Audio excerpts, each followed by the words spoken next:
Are people afraid of you, Beth? Uh-huh. Who's afraid of you, Beth? John. Your brother. And what is your brother, why is your brother afraid of you? Because I hurt him so much. Mm-hmm. Okay. And what, at nighttime, what do your parents do to your door? Lock it shut. Why do they lock it shut? Because they don't want me to hurt John. Right. And they're kind of afraid of hurting John? Of you hurting John? Mm-hmm. Okay. Are they afraid that you might hurt them? Yep. Would you, Beth? Mm-hmm. When would you do it? Nighttime. Okay.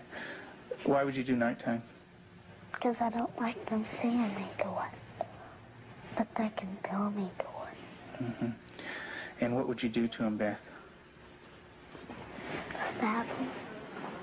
Okay. What would you stab him with? A knife. The program you are about to see was compiled from the actual therapy tapes of Dr. Ken McGidd, a clinical psychologist specializing in the treatment of severely abused children. Children so traumatized in the first years of life that they do not bond with other people. They are children who cannot love or accept love. Children without conscience who can hurt or even kill without remorse. This film shows the devastating effects of abuse on a child. It also shows that victims can be helped. It is the story of a 6.5-year-old girl named Beth. Do you ever stick pins in people? Mm-hmm. Who? My brother. Okay. Do you do it a little bit or a lot? A lot. Okay. And what are you trying to do to your brother? Kill him. Why do you want your brother to die? Because I was hurt so bad, and I don't want to be around people. Okay. Who else would you like to stick pins into? Mommy and Daddy. What would you like to have happen to them? Die. Jesus could have lived to save Israel, yet he chose to die to save the world. Tim is the minister of a small Methodist church in the South. He and his wife Julie have been married for 12 years. Jesus didn't say so. Unable to have children of their own, they decided to adopt. In February of 1984, they received a call from the Department of Social Services telling them they had 2 children available for adoption. They were told that Beth, 19 months old, and her brother Jonathan, 7 months old, were normal and healthy. We did not need children to make our lives complete. We felt secure in ourselves and secure in our relationship, but we wanted to share that with somebody else. And we felt like we had a lot to pass on to a child, and that was what we really wanted to do. And when the phone call came, it was like, at last it's here. And it seemed like a miracle. It had happened so quick. We'd heard of couples having to wait 5, 10 years on a child, and here we had 2 young children. It was like the answer to our dream. Their dream became a nightmare when they realized that Beth and Jonathan had severe emotional problems. We had the kids with us, Beth and her younger brother John, for probably a couple of months until we began to learn something about their background and their past. And when we learned it, some things seemed to fall in place about her behavior and John's behavior. From several sources, we discovered that they didn't have enough food to eat. That perhaps even Beth went all day maybe with just a box of Kick cereal. John himself was found in a bassinet with little patches of urine all over it and a dirty diaper and a couple of bottles at his feet that had curdled milk, and the back of his head was completely flat. The front of his head had bulged out, and at 7 months he couldn't raise his head, couldn't roll over. He was just had no stimulation. And we think perhaps that had happened to Beth, and it wasn't very long until she began showing some signs of perhaps even some abuse. There was a nightmare that she had, and the nightmare was about a man who was falling on her and hurting her with a part of himself. Tell me about your birth father. What was that nightmare like? When he touched my vagina Okay.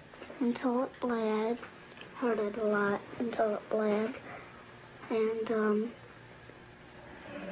wouldn't feed me a lot. He'd hit on me, wouldn't be very nice to me. How old were you?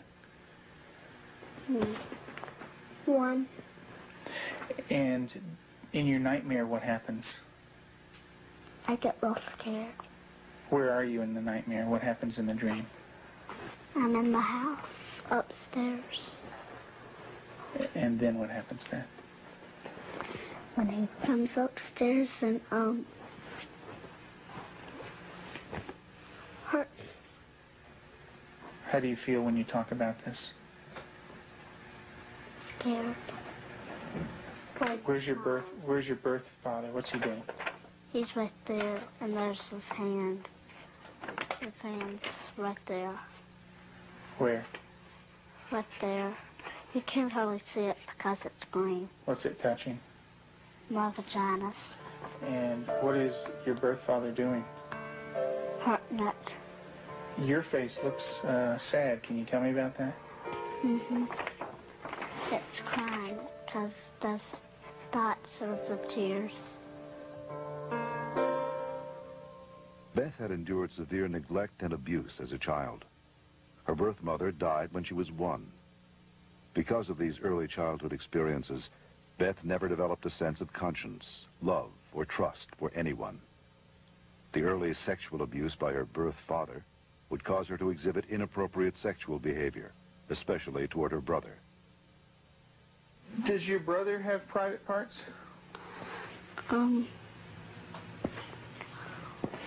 Yeah. Yeah? What is his private parts? Penis and butt. And what do you do with your brother, with his private parts, Beth? I heard it. Tell me about it. What do you do? Well, I pinch it, squeeze it,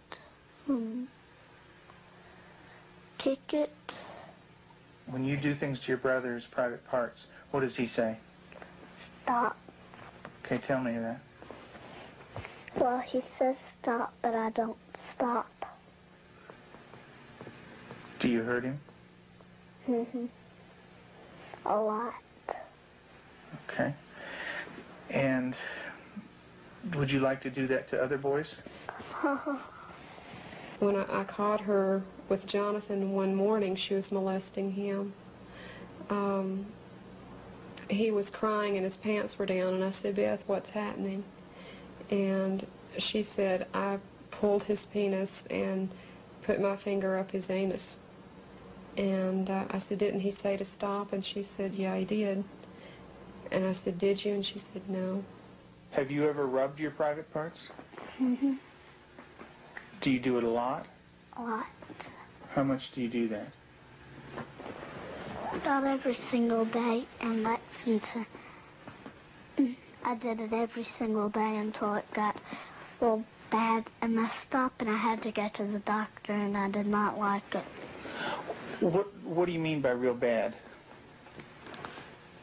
Well, it looked real raw, got all kinds of boo-boos on it, germs, a lot of stuff on my hand. And it bled?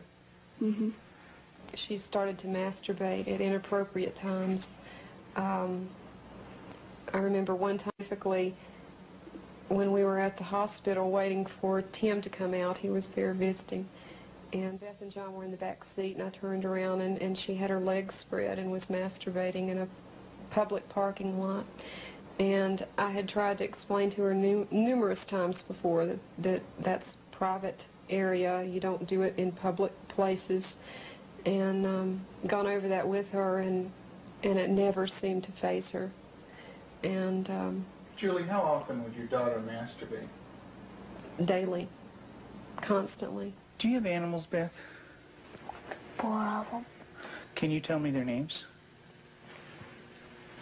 Clyde, Shuggy, Darcy, and Annie.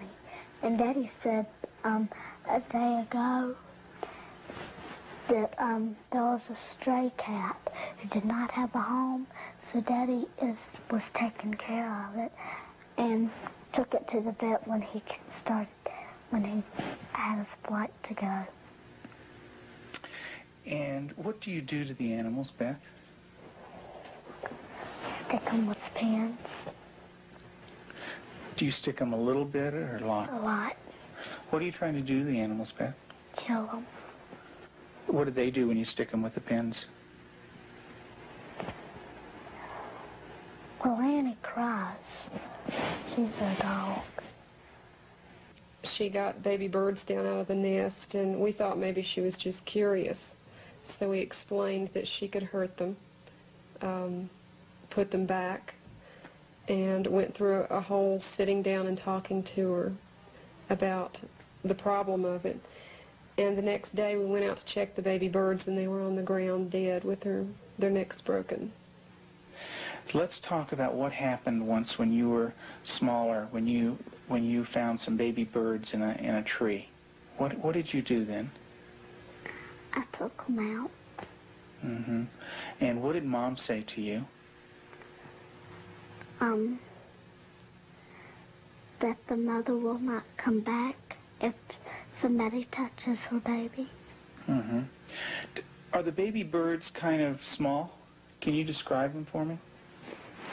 Well, they don't have their eyes open, but they can hear me, and they look up. Are they kind of helpless? Little baby birds? Can they fly? No. Can they run away?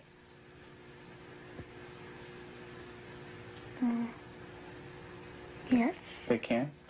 Are they easy to catch or hard to catch? Hard. Yeah. Well, it's hard to remember. With the baby birds, what did you do? Took them out of the tree. And what did you do with them? Played around too rough. Also, when at the end, I picked it up and I thought it was Dad, and I came to say, Mommy, is this bird dead? And she said, she called Daddy and said, Tim, and Daddy came and, I think I remember that they said yes. Mm-hmm. And so did the little baby birds die? I don't know. You don't remember? I just remember that I think I remember that Mommy and Daddy said the last bird we got was dead. Mm-hmm. Do you know what Mom said to me? She said that all of them were dead. Did you squeeze them? Did Baby Beth squeeze them? You're doing a good job, honey. Go ahead and tell me what happened. I squeezed them. And what happened? They died. But this kind of aggression at our animals, and even at our brother Jonathan, was beginning to grow to such an excess that our life was miserable at home. John would cry in the mornings and say his stomach hurt. For the longest time, we thought maybe this child has some problem with his intestinal area, or maybe he has allergies, and so we tried to get all that checked out. Come to find out, Beth was coming out of her room and hitting him in the stomach. And so, as a last resort, just to protect him, we had to tie our door shut. So I guess for the last 3 or 4 months now, we've had to tie her in at night, sort of barricade her. The repercussions of Beth's tragic childhood led to uncontrollable rage. Despite the love and nurturing of her adoptive parents, she took this rage out on herself, on her brother, and on them. Her acts of violence became more and more cruel and frightening. Well, I noticed several, like paring knives in the kitchen, missing. And my first thought was Beth. And I felt a little guilty about it at first. I thought, nah. But I really didn't even mention it to her. They'd been gone several weeks. She was sitting at the table drawing and mentioned to me, "What do those knives look like that are gone, Mom?"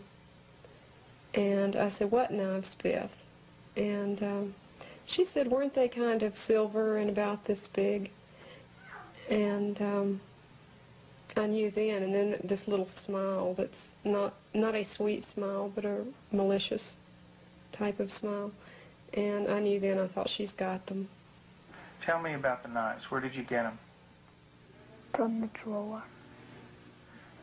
And where else? Do you remember? Mm-hmm. Tell me about it.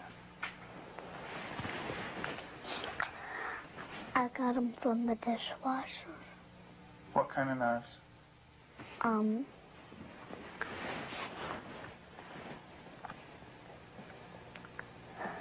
Big sharp ones. And what do you want to do with those knives? Kill John and Mommy with them, and Daddy. And when Mommy asks you about where the knives are, what do you say? I don't know where they are. What did you think she might do with the knives? My first thought was Jonathan. And the reason we thought that was that she had, by this time, she had tried to kill John on several occasions and openly admitted that. In the basement, she was hitting his head against a cement floor. I heard his screams and ran down and had to literally pull her hands off, and she looked wild-eyed. Did you get real mad at him? Did you hit his head real hard? Tell me about it. How many times did you do it? A lot? Mm-hmm. What was the floor like? Cement. And what happened to your brother? Tell me about it. His head hurt real bad, but his chin, he had to have stitches in it. Could you stop? Use your words, Beth. No. Okay. What was your brother doing when you were doing this? Playing with the toys. Okay. Was he asking you to stop when you were doing it? What was he saying? He said, "Beth, stop." And what did you do? I didn't stop. I just kept on hurting him. What were you thinking when you were doing that? Thinking of killing him. How did you stop? What made you stop? When I heard Peter walking across the kitchen. Mm-hmm. It made me stop because I thought Mommy and Daddy were coming. Okay. Did Mommy come? What did she do? She sent me to my room. Okay.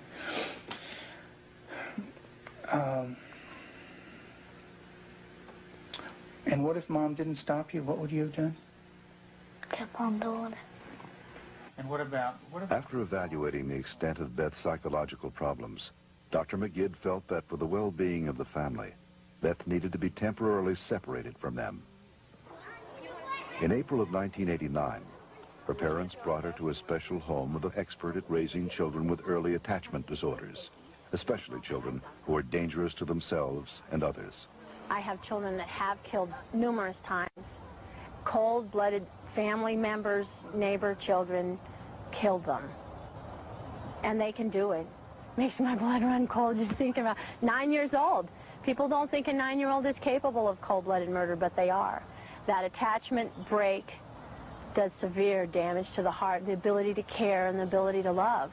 If they don't care and they don't love, They're capable of anything. We're very strict about everything. Everything is completely monitored. We take complete control because a child who's unattached does not trust. And because they don't trust, they don't allow anybody to be boss of them. So we take complete control. They are not boss of anything. They have to ask to get a drink of water. They have to ask to go to the bathroom. They have to ask to leave our sight. Part of that is because we cannot trust them because of the damage that they've done before. Beth, would you like to say grace, please? Dear Heavenly Father, thank you for this good day and everybody doing good. In Jesus' name, amen. Amen. Amen. They believe that they're evil. They believe they're from the devil. They believe that they are not a person of value. And we have to change that, and we have to build that from a child who's nothing, who's a bad kid in their own mind, to a child who's valuable and loving, and they see themselves as that.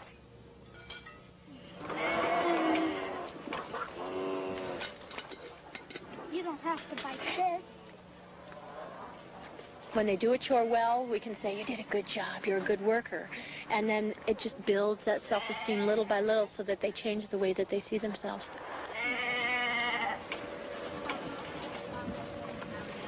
Several months into treatment in this controlled environment, Beth had made progress, and her therapist decided to loosen some of the controls. Anybody wants some more? I've seen that. Beth continued to show signs of improvement. She began to develop a sense of right and wrong. She seemed to respond to affection, was more outgoing. Gosh, you don't have to like She went to public school, made friends at the local church, and even sang in the choir. And you're going to go into Sunday school when you come? Yeah. And get stickers. Maybe you could put one on your nose. Through the years you made it clear that the time of Christ was near. Though the people couldn't see what Messiah ought to be, though your word contained a plan, they just could not understand. That's Elijah. Mm-hmm. Yeah, it's a beard. See his beard. There's his nose, and that's his... Oh, I see. Yeah, see his beard is kind of flowing in the wind and everything. Elijah taken up into heaven, the fiery chariot. Huh? Well, that's Elisha. That's the other prophet that took Elijah's place.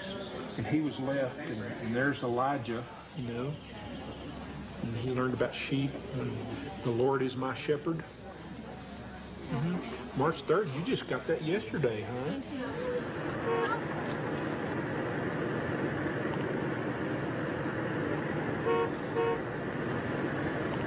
In the beginning, we couldn't trust her with anything. She was locked up at night. We had alarms on the door at night so she wasn't sneaking around doing things with the other children.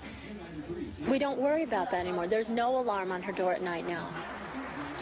She sleeps in the same room with my own daughter, and I trust her that much. She brushes the dogs, and I trust her that much. Because she has earned that trust. She's learned it. She has a heart, and she has a love inside, and she feels bad when she does something now. In the past, because she didn't have a conscience, she didn't feel anything when she did something bad. There was just no feeling there. And now she does feel bad, and it shows in her face. I believe that Beth can make it. She's got a really bright mind. She's got a good heart now, which has done a lot of healing. She's got a really super set of parents. They're powerful, they're knowledgeable, they're motivated. She's done a lot of good work with you in therapy, with Cannell and with myself. She wants to heal, and that's the #1 key. And she wants to heal because she has a family that really cares about her, and she wants to be with them. Do you know where that anger came from? That's when my birth dad hurt me. I had it all inside, and I remembered it, and I started doing it. And what did that do when it was inside you? It made me want to hurt people really bad. And who did you hurt? My brother, my mom and dad, and animals. And animals. Who did it hurt the most? My brother. Who did it hurt the most? Me. Why don't you tell me that? It hurt. It hurt me the most. How did it hurt you the most? Because when I hurt other people, I'm hurting my good self. How do you feel right now, Beth?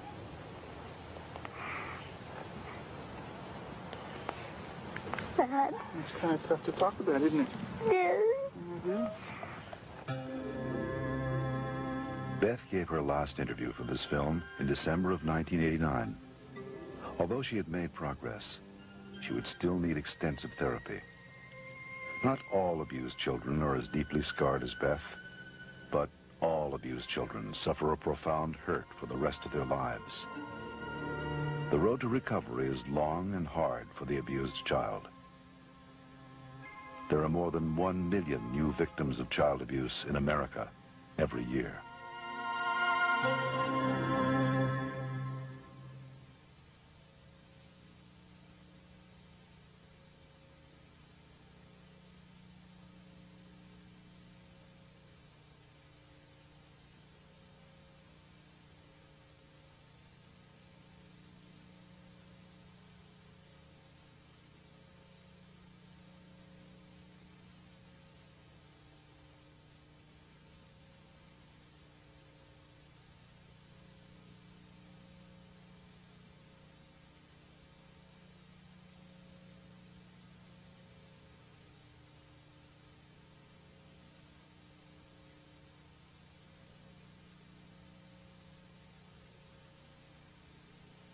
For further information on the prevention of child abuse, write the National Committee for Prevention of Child Abuse, Post Office Box 2866, HBO, Chicago, Illinois, 606.